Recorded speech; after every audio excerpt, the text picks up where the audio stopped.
Hey guys, welcome back to Bixby's Beer Reviews. So amazing to see you here again for a very exciting and unusual beer we're going to check out today.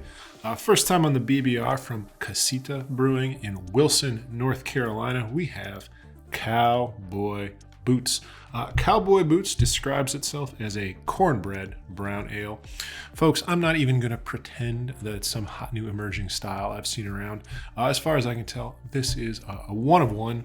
It is, of course, a brown ale. It is brewed with heritage North Carolina corn, as well as ancho and chipotle peppers. So a lot going on here, a lot to unpack.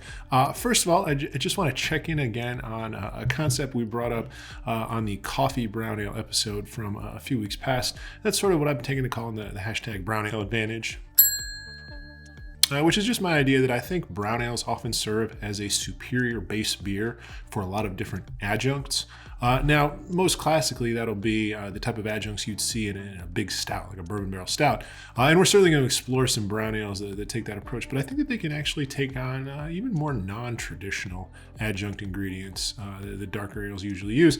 In this case, very spicy peppers. Now, the spicy pepper angle is what I'm really interested in today. Now, I can't be the only one who, one of my very formative beer experiences came from the venerable series of Sculpin IPAs from Ballast Point in San Diego. Of course, their traditional Sculpin, just an absolute classic West Coast IPA, one that I've enjoyed many times, one that I was very excited to be able to get when it came to my region way back, I think in the late 2000s.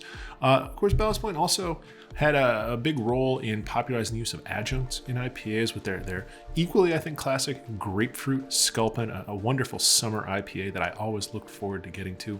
But I don't think I'm the only person who might have once bought a 6-pack of the habanero Sculpin, only to discover that it contains a perhaps inadvisable amount of extreme spiciness relative to its base style. So with that said, I have had beers that use spicy peppers in interesting ways over the years, and so it's not something I'm necessarily averse to. And as I think a lot of y'all know, I do actually, or at least I used to, spend a lot of time in Texas for work. I'm something of a gourmand, love to eat down there, and I really do like the Texas style of cornbread that goes with the Texas style of chili, which, as you may or may not know, often contains jalapeno peppers. So the concept here was appealing to me on a number of levels. I'm very excited to see if it works or not. So let's crack this one open, see what we got. So just to clarify while I'm pouring this beer, the official BBR position on cornbread is that we like all cornbread. We like the sweet southern style of cornbread here too. I would love to see a sweet cornbread beer, even a sweet cornbread brown ale. If you know one, drop it down in the comments because I would love to check it out. But for right now, let's see what we got here. This is going to look a lot like the other brown ale that we've had, which is to say that it's brown.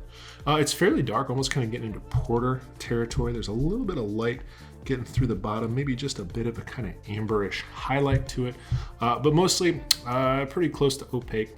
Has what looks like a pretty nice level of carbonation, a little foamy head here, a little bit of persistence, which you like to see. So that's what it looks like. Let's go ahead and give it a smell. A very subtle aroma on this beer. The first thing I'd say is that I don't actually notice a smell of peppers or of spiciness. To me, that's a good sign. Just as with much more heavily adjuncted beers, beer always has to be a beer first. And even when you're using a very strong adjunct, to me, it's by far not a flaw if that's not the overpowering element you get, especially from the aroma, which is kind of your first impression of the flavor of the beer.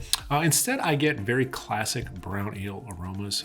It's quite nutty. It reminds me a little bit of toasted walnuts, a little bit if you ever toasted them in a pan.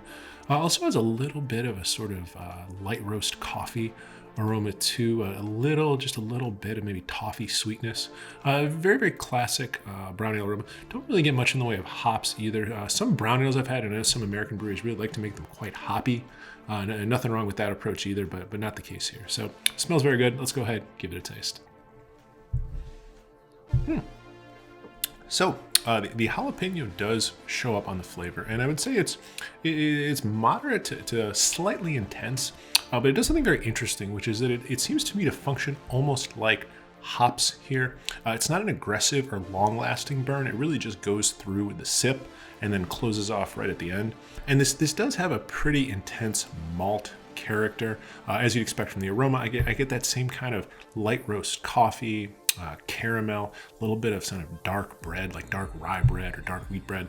And the spiciness actually really just sort of balances and cuts through that a little bit.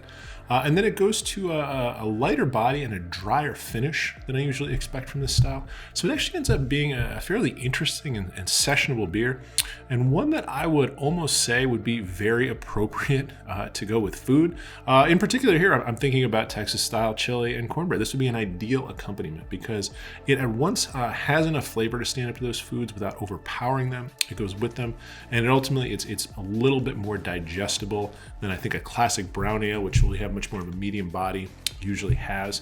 So it's a very interesting beer. One, I'd say it's almost maybe purpose built for eating with spicy foods, but very enjoyable in its own right too. And I've not seen spice used in this sort of hop-like way, I think, ever. I'm mostly familiar with beers like, say, Abraxas, which is a perennials beer that has, ancho chili in it to create sort of almost like a Mexican hot chocolate effect. But here it plays a unique role, and I think that's a really interesting way to use spicy components in a beer. So very interesting beer, very happy to share it with you guys.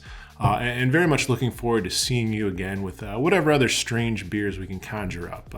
And I definitely got some more hashtag Brownie Advantage ideas for you guys. So be on the lookout for this misunderstood, but I think very good style. So till then, bye now.